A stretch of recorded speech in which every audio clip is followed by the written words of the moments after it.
So what if we could unleash the power completely of our W16 engine?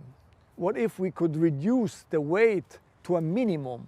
And what would be the result in terms of weight to power ratio on one hand side, but at the end of the day, what could be the performance of the car? And exactly this was my briefing, what if? And the response of the team was incredible. A fantastic car, the Bugatti Bolide. So, ladies and gentlemen, now we want to show you the car, the Bugatti Bolide. And the man who is going to go on the discovery journey for us is Andy Wallace. Ciao, Andy. Andy won once Le Mans and he was twice the fastest man on earth. So I want to send you on a journey, and the audience should see with your eyes this fantastic car. And you're going to meet our R&D boss, Stefan Elroth, and our chief designer, Achim Anscheid. And I'm curious about your feedback. So good luck and see you soon. Thank you.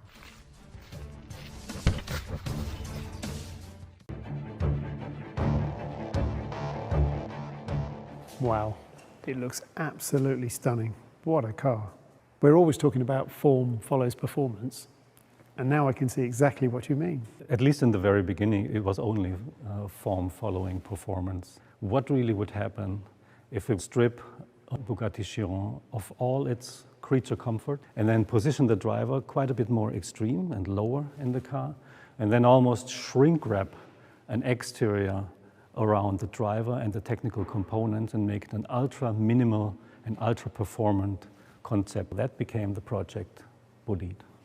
And then when I look at the frontal area of the car, actually all I can see now is form following performance. For the first time, we're streaming the air through the internal part, meaning inside of the front wheels around the main monocoque. So you can see that performance and aerodynamic development dominates the frontal appearance of the car.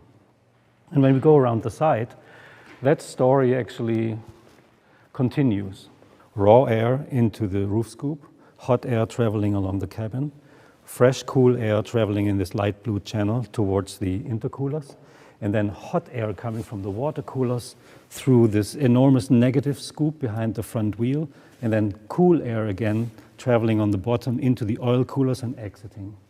So this goes to show how technology and aerodynamic handling really came first, and then we try to find a win-win, how we position the cabin between the wheels, give the car quite a bit more stance, and also apply a bit of Bugatti identity with it, which I hope can be realized. It is unmistakably a Bugatti, and I can imagine that was not a work of a moment. Took a moment, but then, it's actually an evolution of the C line of the Chiron.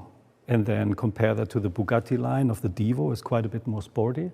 And here you have the ultimate sportiness, on the Bolide, where the Bugatti line becomes super fast and really nice and elongated in proportion. So what's happening at the rear? Come on, I'll show you. So you see here that the exhaust was put right in the center of the rear end, therefore allowing the diffuser having maximum performance width. And at the same time, it creates an architecture where everything around the exhaust really is there for extracting hot air from the engine compartment.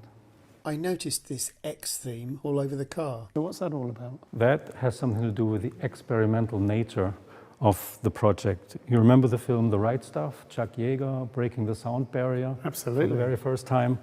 For us, this was a similar approach to this project. This experimental track-focused car with the X graphics all around. But I think the most prominent, you see that on the frontal area. Now this remains probably my favorite view. You see the fuselage really arriving at the crash box, and everything ends with the Bugatti horseshoe here in the front. And then left and right you have this X graphic positioned all the way to the outside of the car, giving ultimate width expression into the exterior shape. And I like the reminiscence, to the classic X graphic over the glass of vintage race cars, which you find repeated here on the frontal graphic, but it also builds a bridge to the glorious days of Bugatti GP racing, in the 1920s and 1930s. This is Louis Chiron with his Type 51 winning in Monaco. And I think it's a wonderful analogy between The secret of success in those days, which was unmistakably the power-to-weight ratio, but it's a similar feeling and it creates a link that we like very much. Let's go and meet Stefan. He's going to show us the underpinnings of the Bolide. I wonder how far Bugatti will go this time. Further than we ever did before. Andy, a very warm welcome here at Bugatti Engineering. Thank you very much. Great to see you. So, what if we take our W16 8-liter capacity engine and make a very radical concept out of that? The result is the Bugatti Bolide.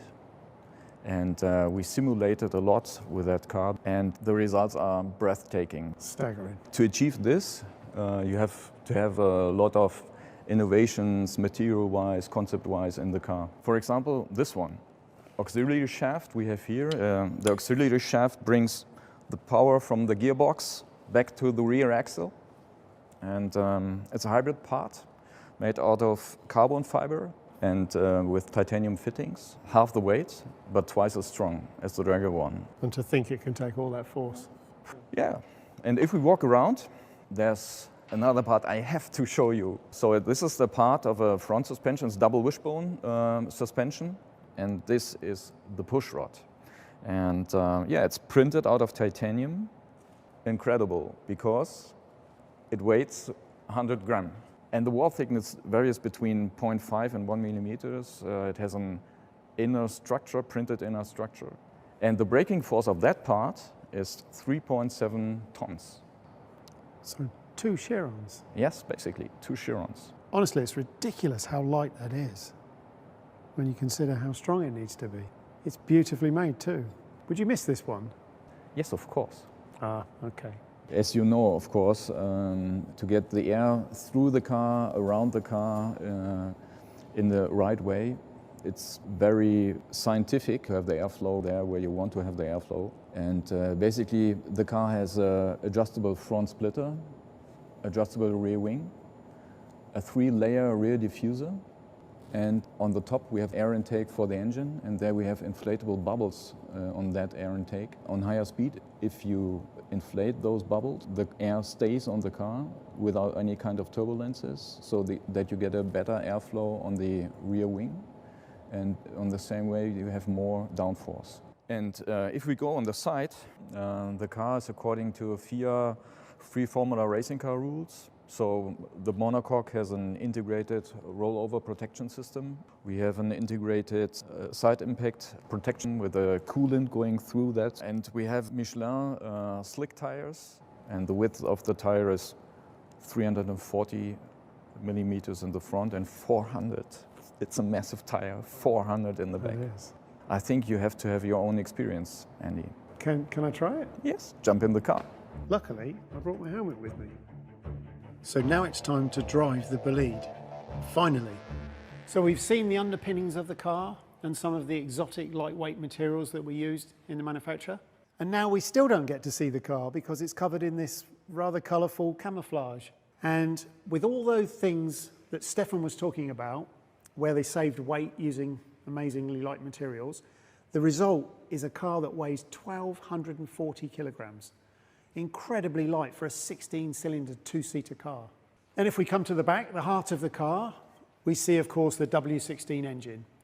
Now, this engine produces 1,600 horsepower on regular 98-octane fuel, but using 110-octane race fuel, it can produce 1,850 horsepower. So coupled with that low weight, this gives us a weight-to-power ratio of 0.67 kilograms per horsepower, and, importantly, a weight-to-torque number of 0.67 kilograms per newton meter. So, what does this actually give us in terms of performance on track?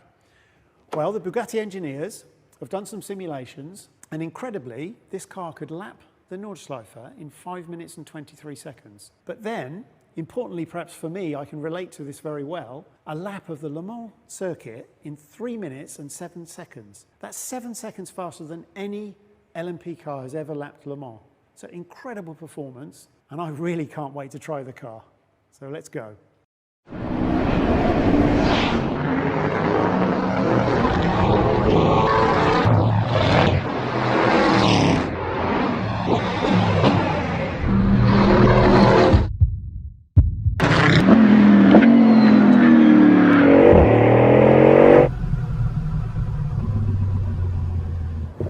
Wow, what an experience.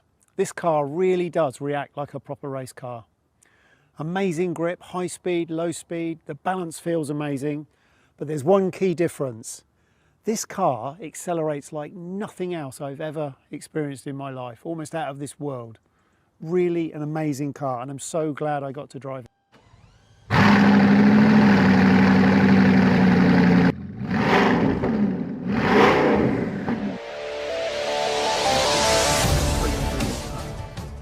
Hi Andy, and welcome back. So, can you tell me a bit about your experience with the car? Well, this project is as close as you can get to a real race car. I thoroughly enjoyed the opportunity. It's a great project. Well done, Bugatti. Thank you very much. We always value your feedback. It's very important to us. Ladies and gentlemen, in my eyes, Bugatti always was and still is striving for perfection. So at the end of the day, it comes down to the fact that we have to exceed the dream of our customers and our fans. The Bugatti Bolide is benchmark for what is technologically possible today. And thanks to the dedication of the Bugatti team, this result could be achieved. And also the dedication to their jobs in general is enabling us so far to achieve another record year in the year 2020, and this despite COVID-19. And I have to say that this car is really a dream. The Bugatti Bolide. Vive la marque!